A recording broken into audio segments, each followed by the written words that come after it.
All right, so hi everyone. My name is Louis-Charles Bourgeois. I work as an international trade advisor for Investissement Québec International. Welcome to this webinar from the series On the Road to Internationalization with Investissement Québec International. First of all, I would like to thank our partners, the ACCLR service from the Montreal Chamber of Commerce, as well as their sponsor, the Canada Economic Development for Quebec Regions, in partnership with Investissement Québec, who made this webinar possible. I would also like to thank my colleague, Virginia Randhill from the Quebec Government Office in Atlanta, Georgia, who covers the state of Florida, as well as Dina Mansour from the Montreal Chamber of Commerce for their help in making this webinar possible. So the webinar is being recorded. You will be able to access on the Chamber of Commerce's YouTube page later on. There's also an ongoing survey that you might want to answer as we go on with the presentation. And welcome to our webinar. If you have any questions, please write them in the question box and we will try to answer them at the end of the presentation. So, okay, we'll go ahead and share my screen. So just to walk you through the webinar outline for today, I'm going to give you a brief overall view of Investissement Québec International Services. Then we're going to have a word from Virginia Randhill at the Quebec Government Office in Atlanta. We're then going to hear from Mr. Louis-Olivier Gay from the Canada-Florida Chamber of Commerce. We're then going to have a testimony from Jason Wolinski from Century Lighting. Century Lighting is a Montreal company which expanded its sales and operations to Florida with the help of Investissement Québec. We're then going to hear from Mr. Rodney Devera, who works at Connect Engineering. Connect Engineering is a Florida-based engineering firm, and he's going to give you tips and advice on how to get into the construction market in Florida. And then we're going to have a word from Angus Jordan, who works at Williams. Williams is a very high-end real estate developer in Florida. And then we're going to have time for some Q&As. So as far as Investissement Québec International is concerned and what you might be interested in, our mandate is to help businesses from Quebec expand their sales and operations outside of the province. So if we can summarize our services in 3 different branches, I would say that first of all, we help businesses generate leads. So whether it be finding potential clients on outside of the province, potential business partners, or recruit locally outside, we can help you with that. We also have consulting services, helping you validate your market strategy, also helping you setting up business or introduction business in a foreign context. And we also have referral services. So Investissement Québec International is part of Investissement Québec. So Investissement Québec acts as an investment bank, if you want, and there are if ever you want financing, whether it be loan capital, venture capital, or also government subsidies. We administer a lot of government subsidies program as far as exports are concerned. And also, Investissement Québec has merged with the CRIQ. The CRIQ is the Quebec Research is the research center for Quebec. So if you want to get your product tested before it gets onto a different market or anything that has to do with standardization patent, we can help with that with the CRIQ. So just to give you, again, brief overall view of our economic network, the Quebec government has many offices around the world. As far as this presentation is concerned, the closest office to the state of Florida is the office in Atlanta. And so I'm going to go on and pass on to my colleague who works at the Quebec government office in Atlanta.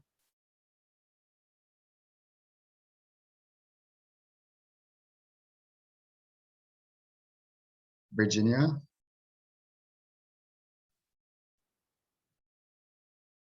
Hi, my name is Virginia Randhill, and I am the trade attaché for construction products, among other sectors, at the Quebec Government Office in Atlanta.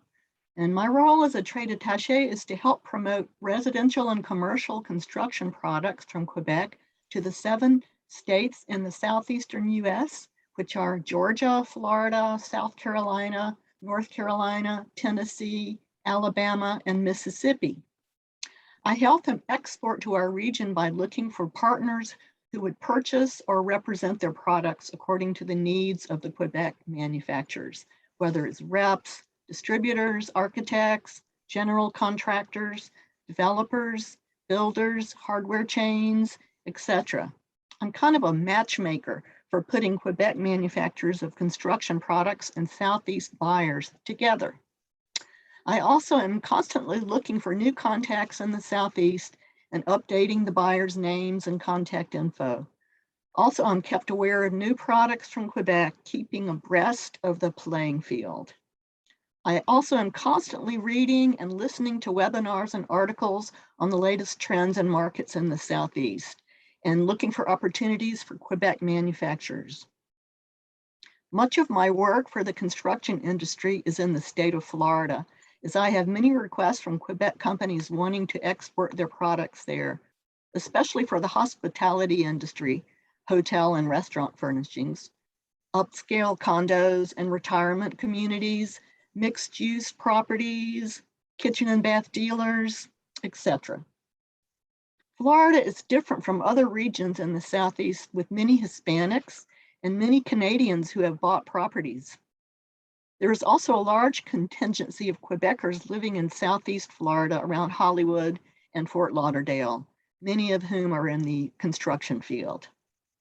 Quebec is best known for the quality of our building products, be it kitchen and bath equipment, architectural elements, lighting, flooring, etc. Our companies are well aware of the ongoing construction trends in Florida and quickly adapt their products to fit the needs. Our companies are hardworking, smart, passionate, professional, and are expert in adapting to a buyer's needs and eager to work with Florida partners. The Quebec government office in Atlanta has organized several construction missions to South Florida in the past, before COVID hit. Usually we partner with other entities in Quebec, such as Invest in Quebec, the Chamber of Commerce of Metropolitan Montreal, even different regions in Quebec. Our missions in the past have been very targeted to the construction hospitality industry, and we only have small groups of non-competing Quebec companies, 6 or 8 companies at the most, who are well vetted by us beforehand so that they can adapt or are targeted for the Florida market, which would be interesting for Florida buyers. And that would increase their chance of success. We set up one-on-one individual meetings with the desired type of partner for the company and accompany them to the appointment, which is usually in the buyer's office or showroom. Once COVID is over, we hope to organize another mission in 2022, maybe as early as March, but to be confirmed because of COVID. Florida also is home to the International Builders Show, which is joined with the Kitchen and Bath Industry Show, together creating the largest trade show in the USA for the residential construction market, which goes back and forth, maybe 3 years in one place, 3 in another, between Orlando's Orange County Convention Center and Las Vegas. We always have many Quebec exhibitors either on the Canada Pavilion or on their own booths at both sections, both the Kitchen and Bath and the General Building Show. The next session will be in Orlando, February 8th through 10th, in person for the first time since COVID started.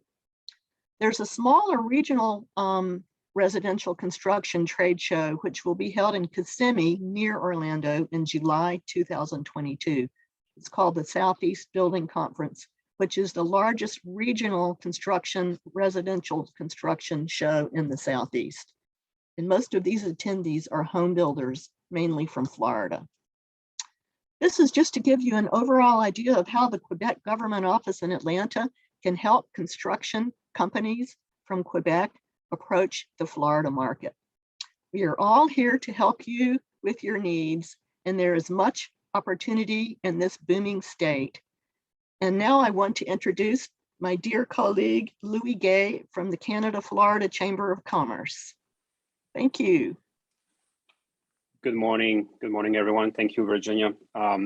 First of all, I'd like to thank the Chambre de Commerce Métropolitaine de Montréal for the opportunity to speak to you guys this morning Also want to thank Invest Quebec and the Quebec government, the office in Atlanta, both members of our chamber. Thank you for the opportunity to be with you. Real quick about myself, I'm a tax partner at Kaufman Rawson in South Florida. I'm based in Boca Raton. Kaufman Rawson is one of the largest professional service firm in the state of Florida. I also happen to be the president of the Canada-Florida Chamber of Commerce. I'm originally from Quebec, did my engineering degree at Polytechnique in Montreal. So about the Canada-Florida Chamber of Commerce, we've been around for more than 12 years. We are a bilateral chamber with members in Canada and in Florida. Our role is to really promote commercial and cultural relationships between Canada and the state of Florida. We help companies that are located in Canada expand into the Florida market, transition into the Florida market. We help entrepreneurs who are interested in moving their business or opening a chapter of their business down here. We organize trade missions. We're hoping, just like Virginia mentioned, we are also hoping on our end to have our first in-person trade mission since COVID. This winter 2022, we're planning for the end of February right now, where we take some, a dozen of companies from Canada, bring them down here for a couple of days, make introductions, introduce them to our Florida members, local government, local agencies, help them connect. We've had a lot of success in the past. Our last trade mission was in right before the pandemic in November 2019. And out of the 12 companies that were with us back then, 5 of them left with new contracts or new business relationships. So those are very successful. Our role is really to help connect. So if you are looking at the Florida market, if you want to get into the Florida market, are looking for specific introductions, type of company, different companies you'd like to be introduced to, that's what we do. We have members, like I said, all across Canada and all across the state of Florida. A little bit stronger in South Florida, where we historically, that's where we started.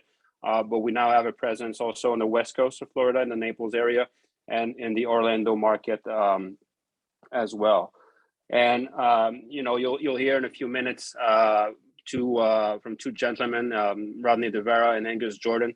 Both are friends of mine, clients of mine, and connected with the chamber. And that's a good example of what we do and the type of people that we can make introduction to and we can connect with too.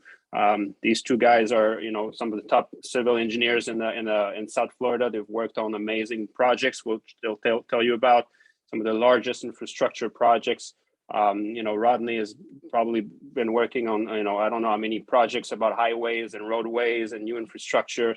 Angus has worked downtown in Brickell. He's worked on the incredible tunnel that was built a couple of years ago. So, this is the kind of people that we work with, and I'm very happy to have them tell you more about the construction industry and the state of of construction here in South Florida. Real quick, before I turn it over to Jason, what I can tell you from our perspective of the Canada-Florida Chamber of Commerce is that the demand has never been that high. On a daily basis, we receive, dozens of requests from Canadian entrepreneurs asking about Florida. It looks like everybody wants to be in Florida right now. I think the pandemic accelerated that trend. Florida remained open pretty much throughout the pandemic. The economy is doing very well. The demand for professional services, for construction services is very high. So we see, you've all heard about the migration trend within the US, people from the northern states moving down to Florida during the pandemic. Real estate is on fire. There's an infusion of capital from venture capitalists, from private equity. South Florida remains also the gateway towards South America. We see a trend in tech companies that are moving down here. You might have heard about the mayor of Miami, who's really pushing on crypto, pushing on tech. So the tech ecosystem has been growing and is more solid. Not to the extent of being, a new Silicon Valley, but certainly growing and starting to look like other areas like Austin and Boston and these places that have been known for to have solid tech ecosystems. Gradually, Miami and South Florida is turning into that as well. Same thing with financial services, the trend of investment and financial service businesses from New York coming down here. We've seen a lot of articles about Palm Beach becoming the new Wall Street of the South. So so a lot of very, very positive trends right now in the state of Florida. All of that generates demand for real estate, demand for construction. There's a what I hear right now is there's a lot of backlog. There's a lot of delays. There's a shortage of materials, shortage of workers. You've all seen the news about how the supply chain right now is very very fragile. But it's a good time if you're interested in the Florida market. It's a good time to come in, and we'll be happy to assist you at the Canada-Florida Chamber of Commerce. So on that note, I'll be around. I'll be happy to take some questions, and I'll turn it over to Jason for the next presentation.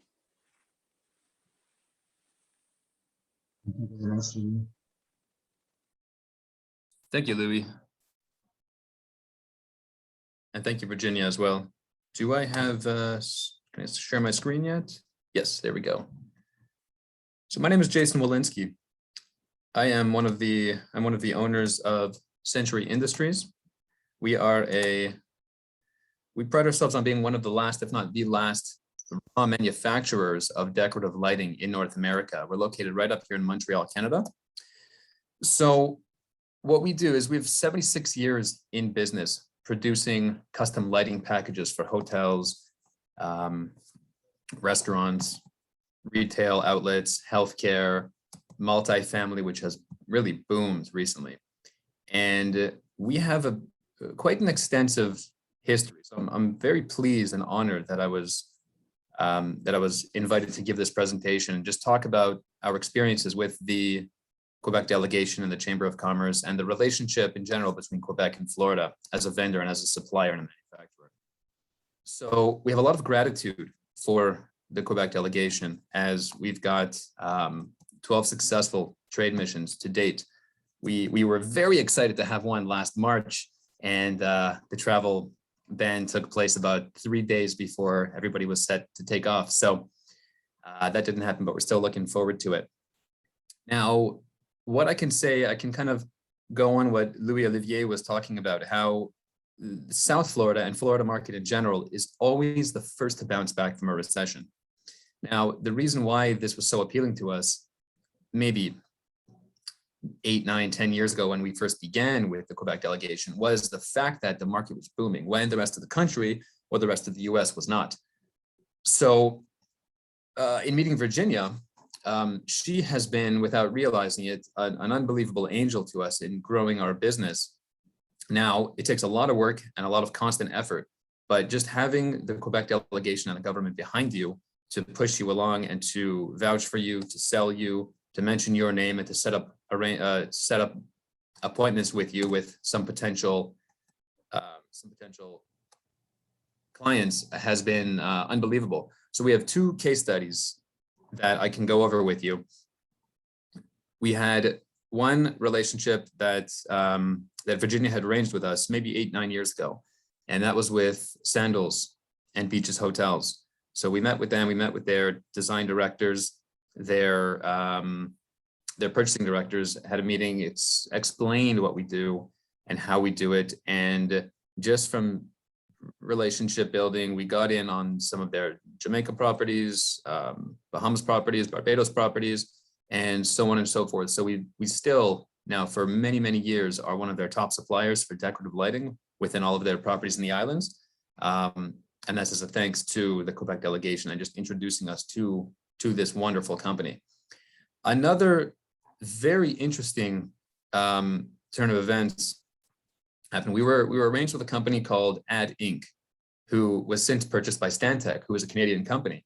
They were going through the US and just acquiring architecture firms, design firms, anybody that was synergistic to what they did in just development and building commercial buildings, commercial properties.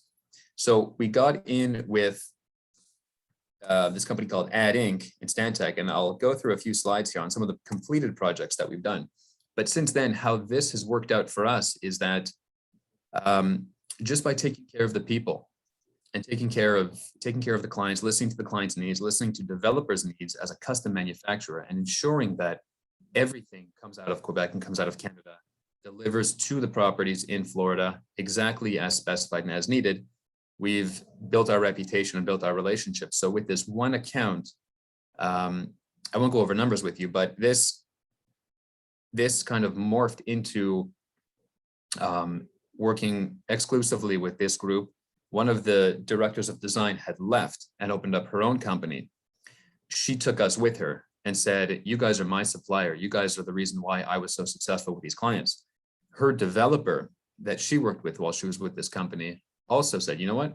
I have my relationship with you. I'd like to proceed with you. I'm coming with you. And their electrical contractor as well, all of which are located in Miami. Their electrical contractor said, you know what, guys, this is fantastic. We have a great relationship. They blew up into a nationwide account. So not only did we have that one meeting that Virginia had set up with us, turned into several design firms from the people that were leaving as a long-term and long-time relationship for us. But their developer, their electrical contractor, had turned into a nationwide account for us. So we have since done quite a lot of business. We have a really, really strong relationship with all of these individuals, and it's become kind of a nucleus relationship. Every time they roll into a new multifamily property, and all of their buildings are 300, 400 units. These are some of the locations that we've done with this group and this group in general in South Florida. But what I'm trying to say is that if you guys are looking to do business with the Quebec delegation and looking for assistance from the government and all of the affiliates and entities involved, there are some unbelievable individuals that can provide your business with tremendous value as long as you are willing to do the work. So that is essentially the key.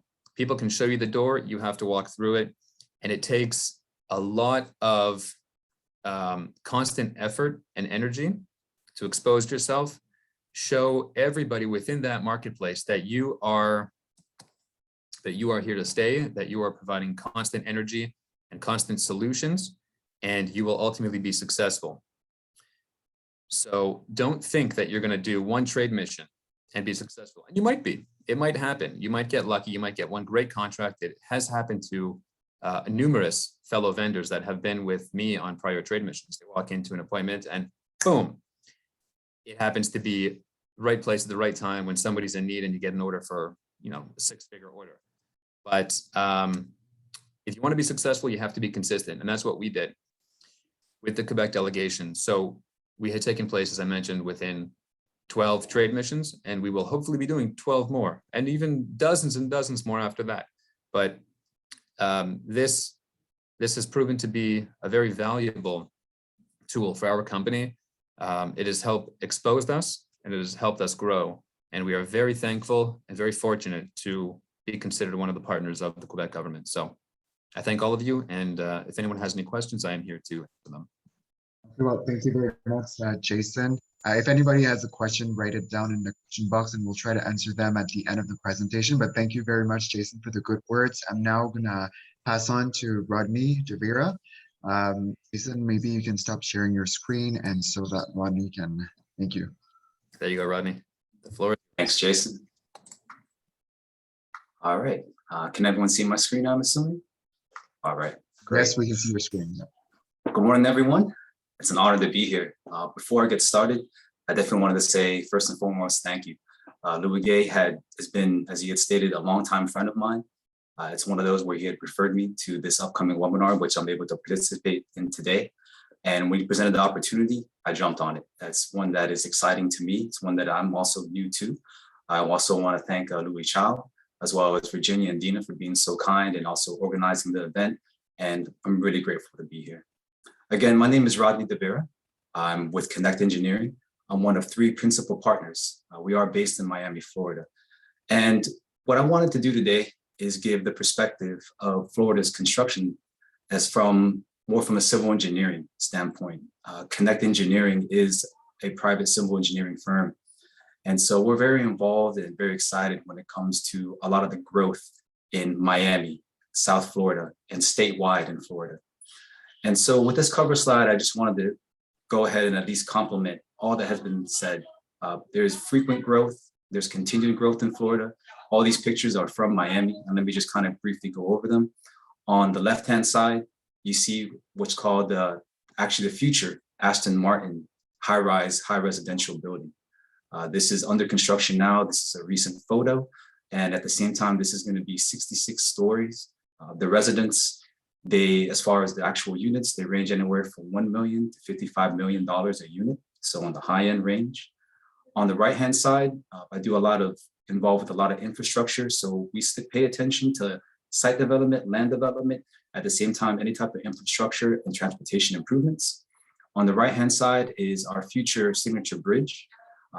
Miami is a big believer that, as far as to make an impact and also to have a positive light, every great city has their own type of signature bridge, whether it's the Golden Gate, the Brooklyn Bridge, you name it.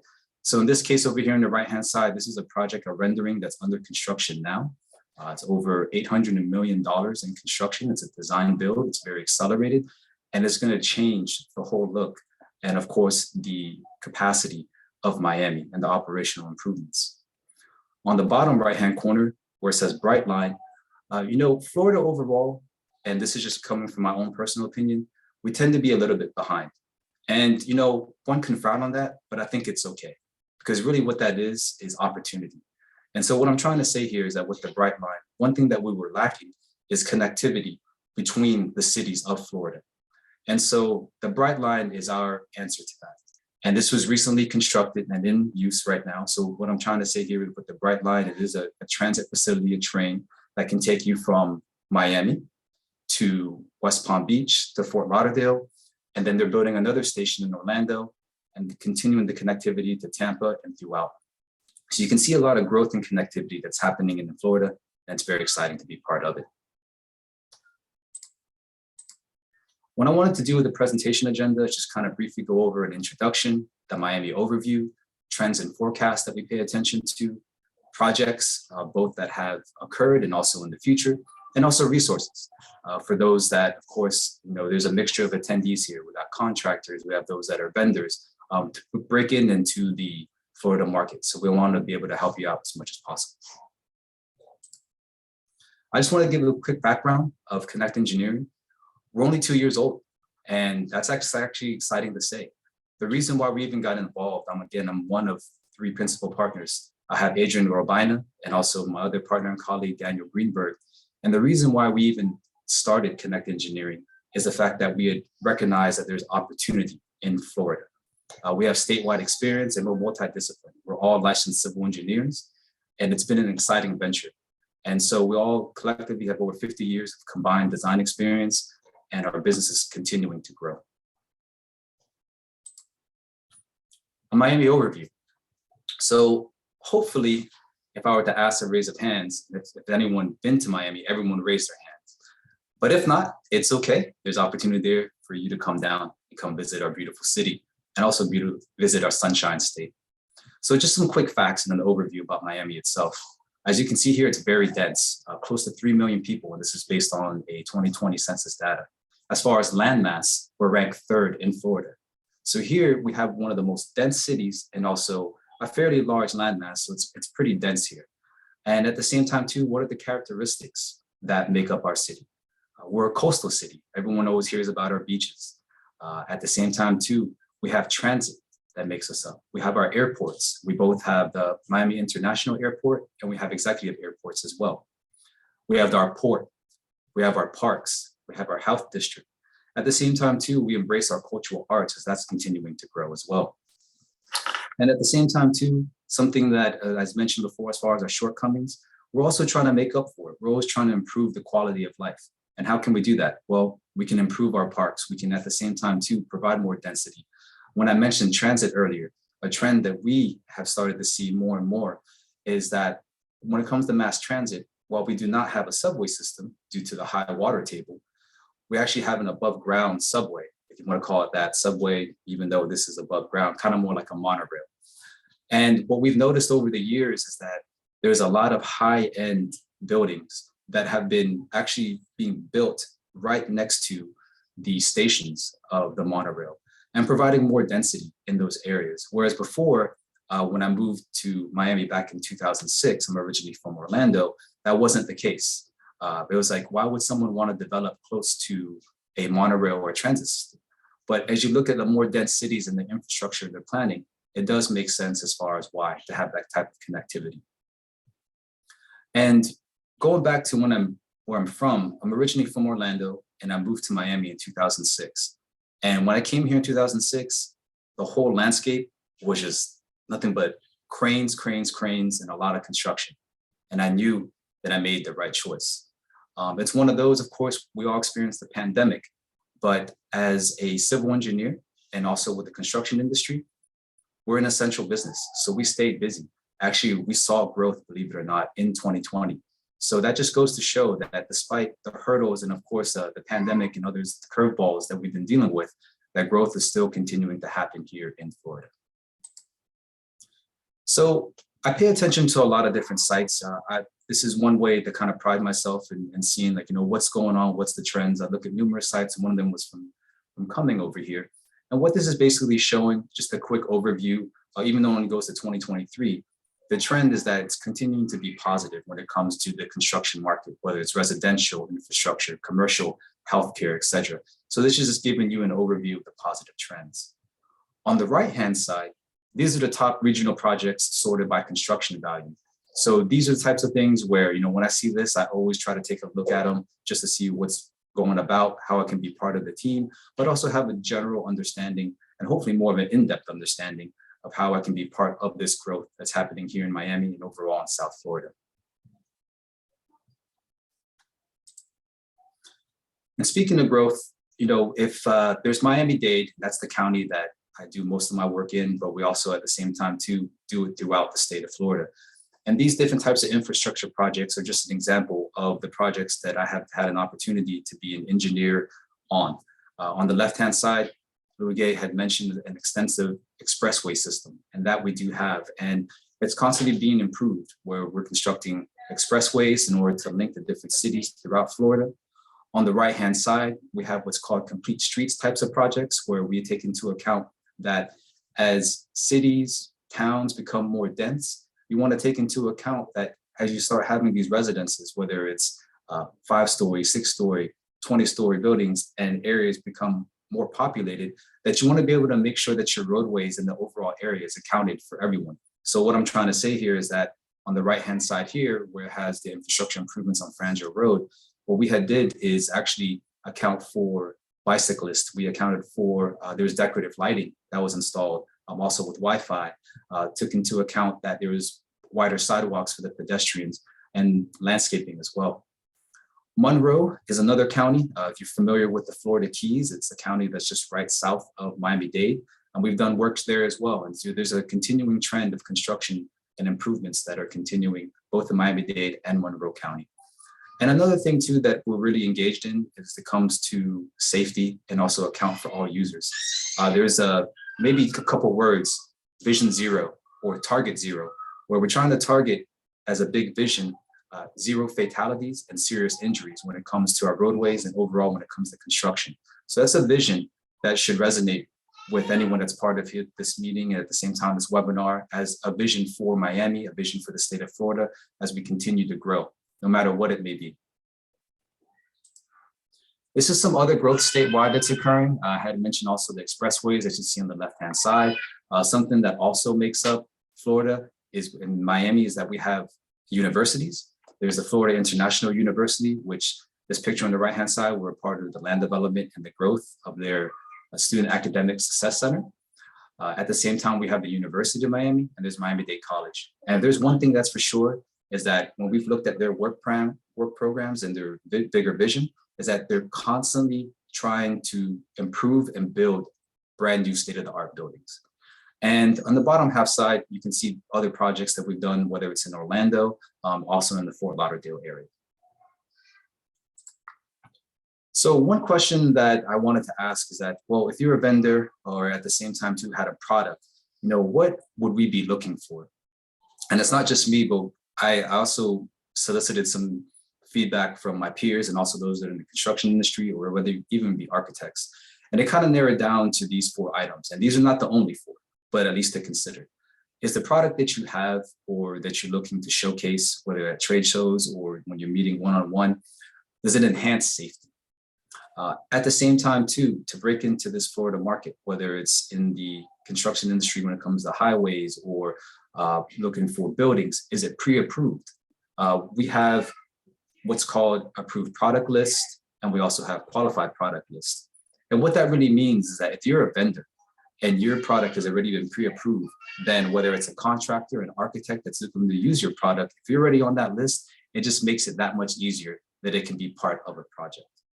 When it comes to cost, what's the cost of your product? Is it one of those that, of course, is competitive and in line? Of course, that's always going to be a factor.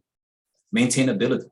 It's one of those that over time and over years, is it one of those that's going to require a lot of maintenance? Or maybe you can showcase and prove that, hey, the maintainability and the reliability of your types of products, especially when it comes to the fact that, let me circle back to a coastal city. It gets really hot down here. And at the same time, too, we have the salt water that's nearby, humidity. So corrosion, the weather can really play and also kind of a part when it comes to the types of products that are used in this area. And one thing to pay attention to is that our vulnerability also becomes our opportunity. One thing, of course, is that you see Florida in the news, sometimes for the good and the bad, but at the same time, when it comes to hurricane season, which we just finished, that's something that you always hear about, a tropical storm or a hurricane that's coming in. That's really influenced the way that products are used and what types of products are used within construction. As an example, hurricane impact windows that are being used in high rises. At the same time, too, there comes to a point when the vulnerability of the unfortunate and tragic event that happened at Surfside, where we had buildings that had collapsed. Really those types of things. And we had an opportunity where my colleague, Adrian Rabina, had an opportunity to weigh in on that when it came to the engineering news report about how we can better maintain and also making sure we have quality products and also sort of recertifications of buildings that are within our city. So we're always looking to improve. At the same time, too, we're always looking for ways that safety can be enhanced. So these are just some tips and some for you to be successful here in Florida. Nothing's going to be take the place of you coming down and, of course, engaging with the community, getting a feel for what Miami is and where it's going. And last but not least, I also wanted to just provide you some tips for success. When it comes to Miami, and also our codes and our standards, these are different websites. There's quite a bit, but I just kind of cherry picked in such a way, the ones that I think would be helpful. And there's obviously a lot more. Feel free to reach out to me if there's other questions that you may have outside of this webinar. One thing to pay attention to is our latest Florida building code. If any structure today that's going to be built has to adhere to the building code 7th edition 2020. Earlier, I had mentioned product approval. Again, if you're part of this, if you're looking to have your products be pre-approved, there's a whole application that you can submit. And again, that would be very beneficial to you and to your business. FDOT, the Florida Department of Transportation, they're one of our clients. And when it comes to them, if you're looking to have, whether it's even any type of product that you may have, and you can get pre-qualified for them as well. And if you're a contractor that's looking to do infrastructure work in Florida, if you get pre-qualified with the FDOT as a contractor, you can do work statewide. And that's one of the beauties. We're pre-qualified as engineers to do design work. And then also with the pre-qualified contractors, I think that's also a useful resource because you can also take a look at all the contractors that are pre-qualified throughout the state of Florida. And maybe you want to set up your own individual meetings with them to showcase the type of products that you have and how they can be used. If you're also tracking with Miami FDOT, they have a tentative work program, so you can have a lookout for the next 5 years. We have the Miami Health District, and we also have our SMART plan, which comes to rapid transit at the same time to connectivity. Build Central, which shows another, again, upcoming trends. And Next Miami is a fun site to look at because you can see all the high-end type of projects that are coming in, and whether it's infrastructure or it's going to be residences. So that concludes my presentation. However, if you'd like some more information, please visit connecteng.us or send us an email at info@connecteng.us. Again, thank you for the opportunity. If you have any questions, I'll be around. Thank you very much, Rodney, for the presentation. It is very much appreciated. And now we're moving on to Angus Jordan from Woolens.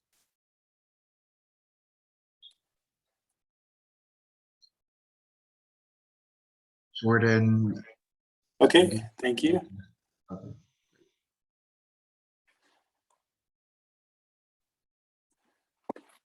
All right, thank you, Virginia, Dina, Louis, Charles, and all the other speakers. I thank you and I appreciate your allowing me to speak today.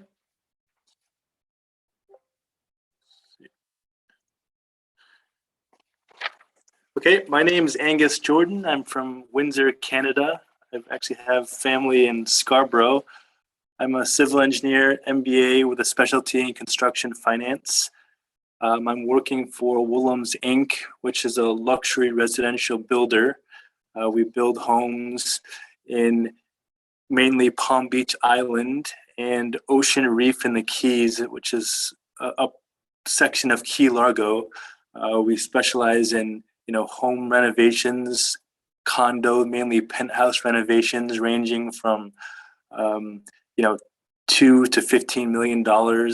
And we also do a lot of new construction homes, again, ranging from about $5 to $40 million.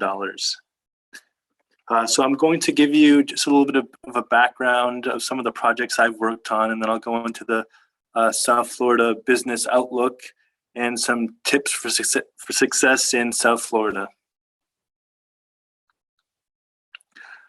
So my background is mainly in construction finance.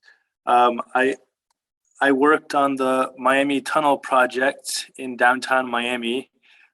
Basically we dug a tunnel underneath the water there. I don't know if you've been to South Beach, but the road to South Beach. So in order to alleviate the truck traffic in downtown Miami, trucks could go from the highway directly to the Port of Miami and not have to go through downtown, as you can imagine, is a traffic disaster. So what we did is we set up a excavation pit, and we had pieces of the tunnel boring machine up top there. As you can see, this is about 5-6 years ago now. We then had a $40 million machine from Germany. So I work with Bouygues Construction, which is a French company. It was their first project in the U.S., which was obviously very similar to what all of you will be going through, some of the challenges starting out in the U.S. and gaining contacts. So we had a $40 million machine from Germany that excavated the ground. It was a 55-month project. Here's some pictures of inside of the tunnel. And as you can imagine, they're very specialized engineers from all over the world that came to make this happen. And here's a completed photo of the tunnel. After it was done, it's being used to this day for truck traffic. Another project that I was a part of was the Brickell City Center project in downtown Miami.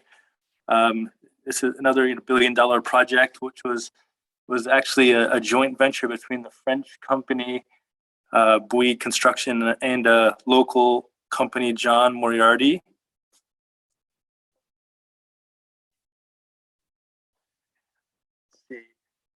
So again, working in a joint venture was very interesting. Again, with working with all the French people and learning how to do business in the U.S. In construction on a massive job.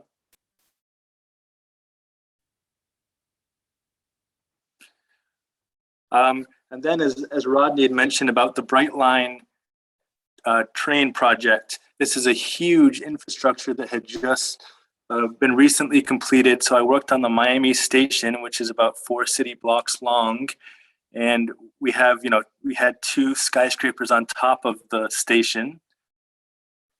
And, this is a game changer for South Florida, having a train that goes from, Miami all the way to Orlando, stopping in West Palm and Fort Lauderdale, and then we'll eventually go to Tampa.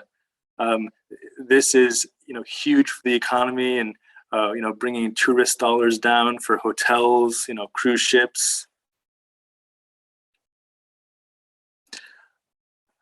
So currently I'm working with Woolham's Luxury Builders.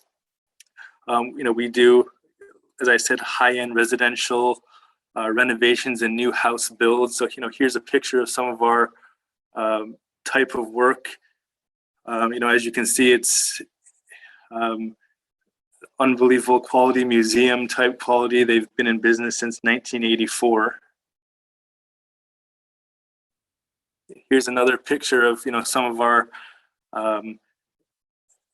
historic renovations. We specialize in historic renovations for, certain areas of Palm Beach who want to keep the old style. So now to talk about South Florida construction. If you compare June 2021 to June 2020, construction starts have tripled.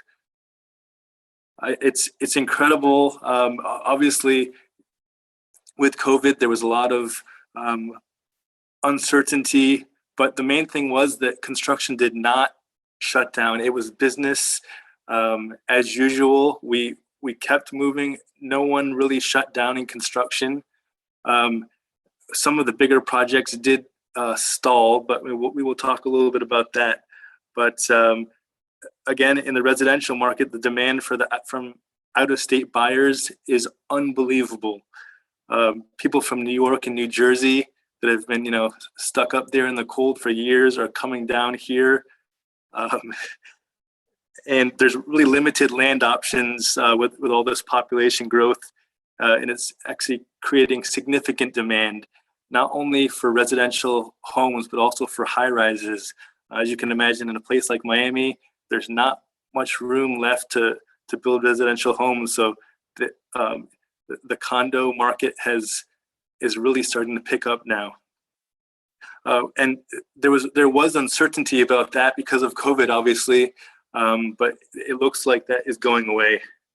And to add to that, the commercial space demand, with all these companies moving down here, there's so much office space demand that it's really off the charts. I live here in Jupiter, Florida, and just probably 5 miles away, Walmart has just paid about $80 million for warehouse land out here. So that's just a small sign that things are about to really go in a good direction.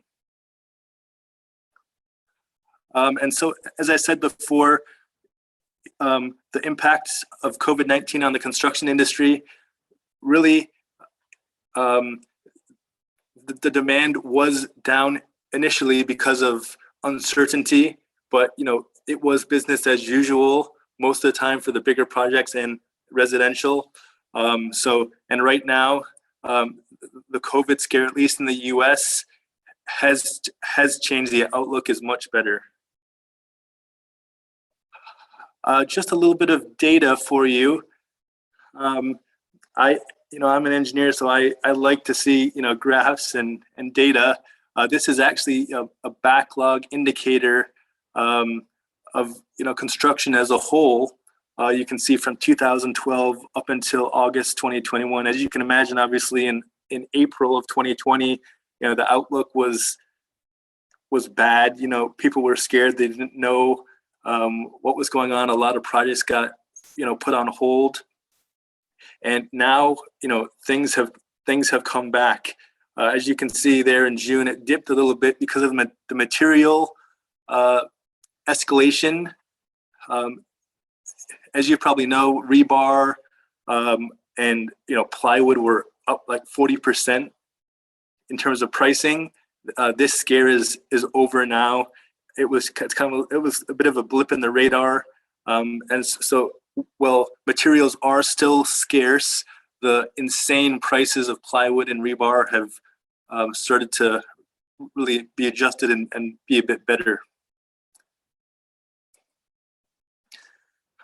And here I've got a little bit more of some more data for you. This is actually construction employment, which gives you also an idea of which regions there will be demand. And some of this requires an explanation because, for example, if you look at Miami, you can see in yellow, you can see it was at -6% from August 2020 to August 2021. The reason for that is some of the bigger projects got put on hold because of the uncertainty. But now all these bigger projects are starting to come back. Even in our business in the high-end residential, many clients who are wanting to do $5 to $10 million renovations to their homes put everything on hold as well. So this type of stuff is starting to come back.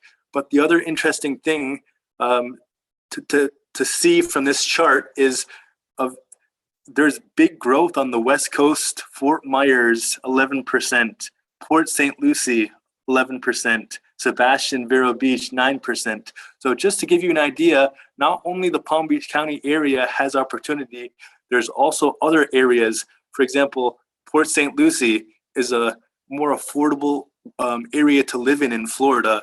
You get much more house for your money up there. So there's huge opportunities in construction, residential building, material supply in areas like Port St. Lucie.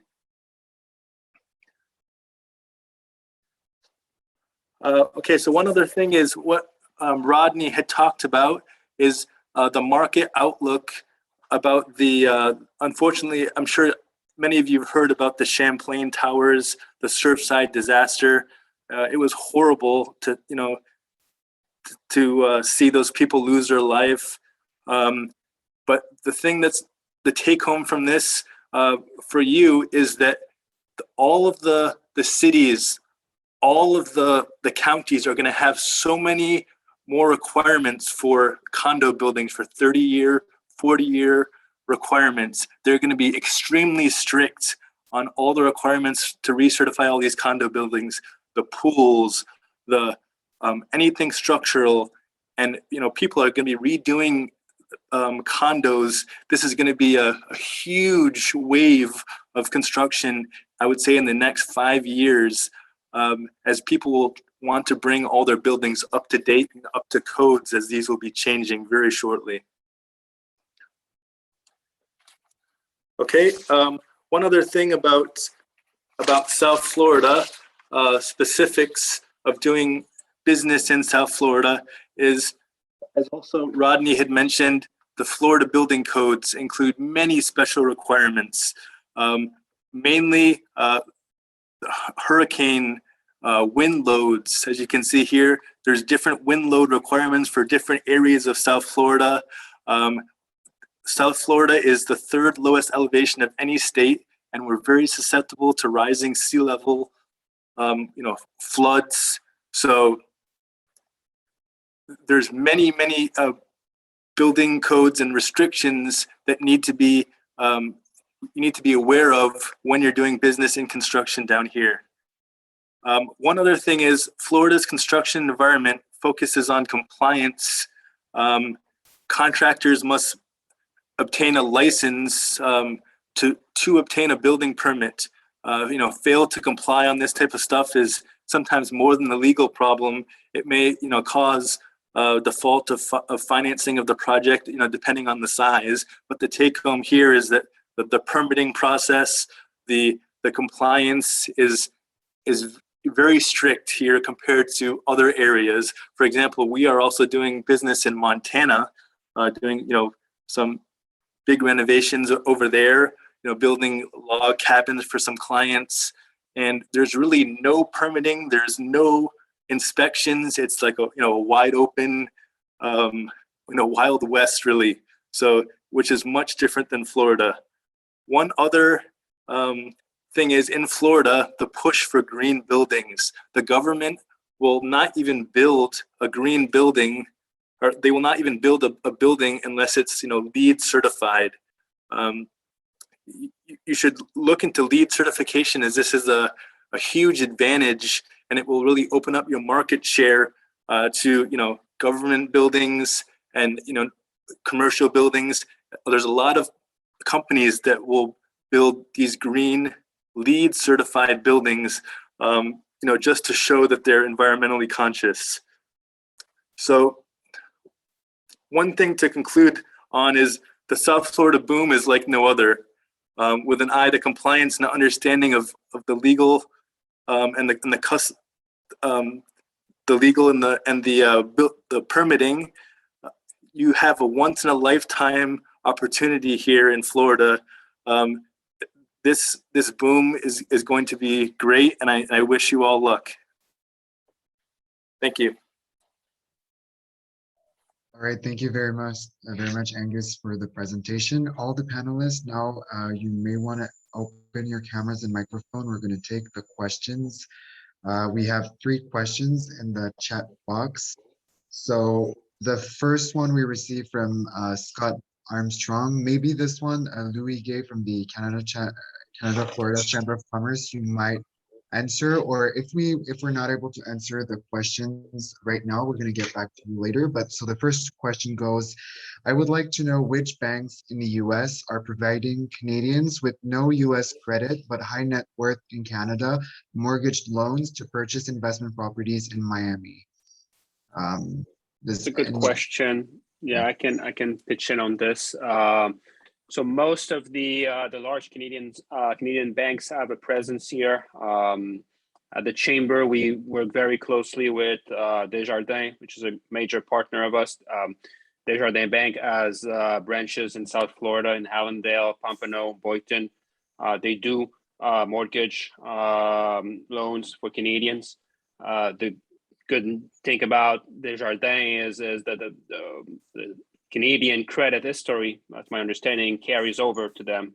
So whereas you're not going to be able to probably get like a mortgage from a U.S. bank because you don't have history in the U.S., Desjardins is going to use your Canadian information and be allowed to emit like a mortgage.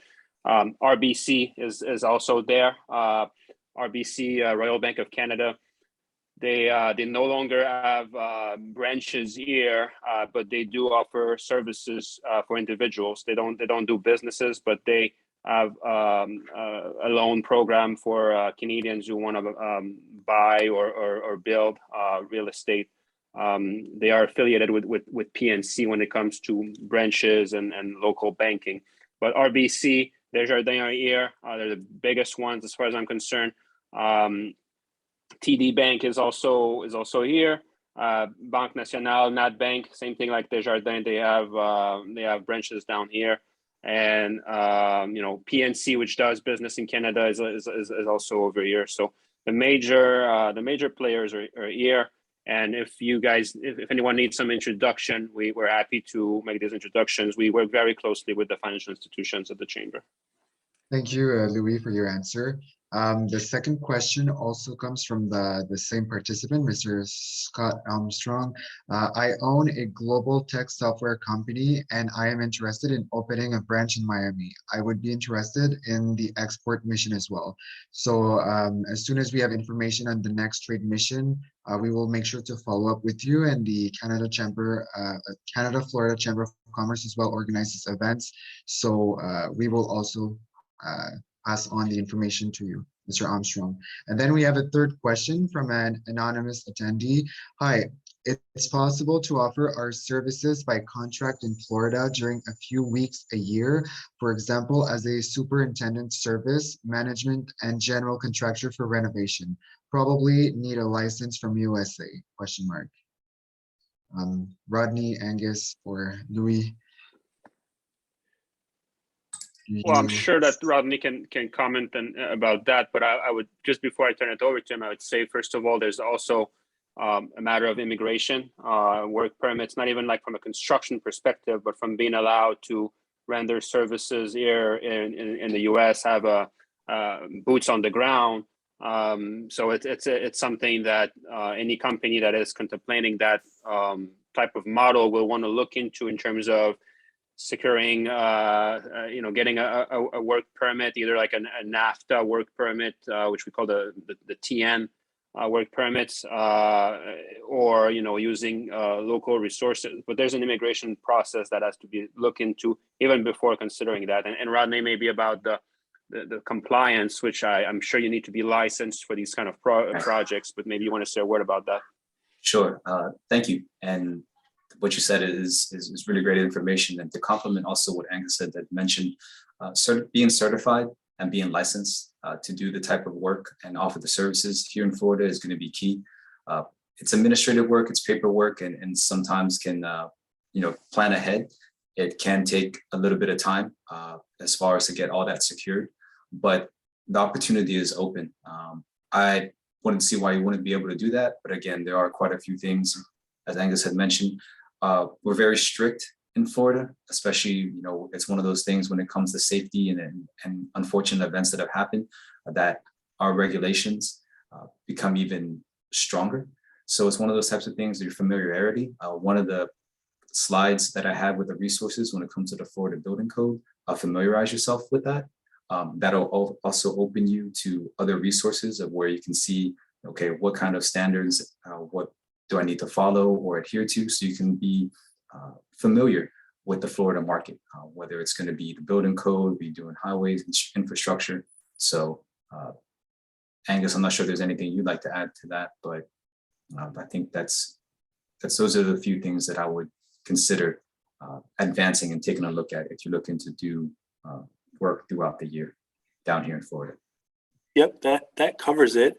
And really the other thing is, depending on what you would want to be doing, if you want to be doing superintendent work, you'd really probably have to work under another general contractor. But I guess in my opinion, it's very valuable to take that general contractor test. It's not that difficult, and it does set you apart from everybody else, and it's just another feather in your cap to get it out of the way and start studying for that. It's not that difficult, so I'd recommend it. All right. Thank you very much, Angus. So that was the 3 questions that we had. Is there anyone else? And we shall, maybe I would just add to that if I may, because I understand, Angus and Rodney are civil engineers and high-end construction builders. We also have at the chamber several Canadian that are down here that are general contractors, which would be happy to make some introductions, and maybe some of the participants here would like to question them or ask them questions. Guys that do more like standard, like I would say lower end, but typical renovations for snowbirds, or that build houses for Canadians down here. We have a few at the chamber, and Angus is right.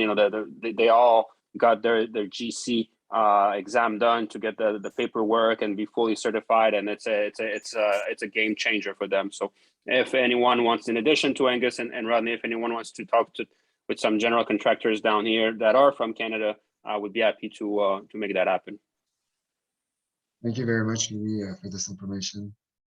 Do we have any more questions from anyone in the audience?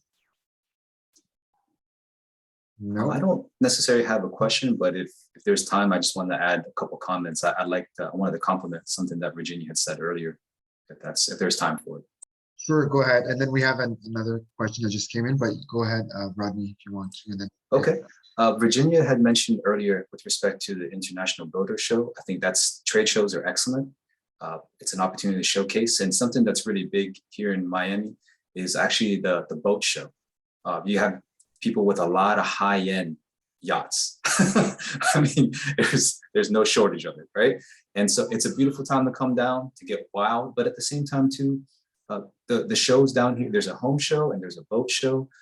Again, those are great opportunities. Let's not just limit, where your products can be placed to just a building. If you want to look at a movable building on the water, look at it like that. But hey, it's one of those types of things I would consider. And I cannot stress enough getting pre-approved when it comes to your products. I know from what others have told me, it's really opened up the door and helped advance their products being used throughout projects. And it's one of those types of things where come down, have an opportunity to showcase. A lot of times from my side, when I would have vendors come and they would, I'll be a little bit more specific, they would show to me that, hey, this is the type of pump or the type of pipe that we're using. One of the questions that we always had at a firm was, are you pre-approved with the FDOT? Is your product pre-approved with Miami-Dade County? And the reason why I ask that is that it's a no-brainer then for us as engineers or even as architects to solicit or at least recommend your product when approved equal in our projects. So again, it's some paperwork, the applications are on there, but at the same time that I know that opens up the door, not just here in South Florida, but statewide. So thank you.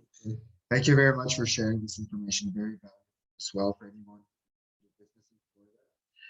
Now, fourth question just came in, and it's from Sarah Bernie. Hi, Sarah. She wants to know, she works for a geophysical company based in Montreal, and she's interested in the Florida market. Okay, so you're interested in participating in the next mission. So we will make sure to follow up with you and Mr. Armstrong, who've demonstrated interest in the next mission to Florida.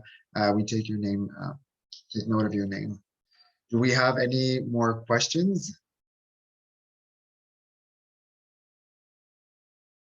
No.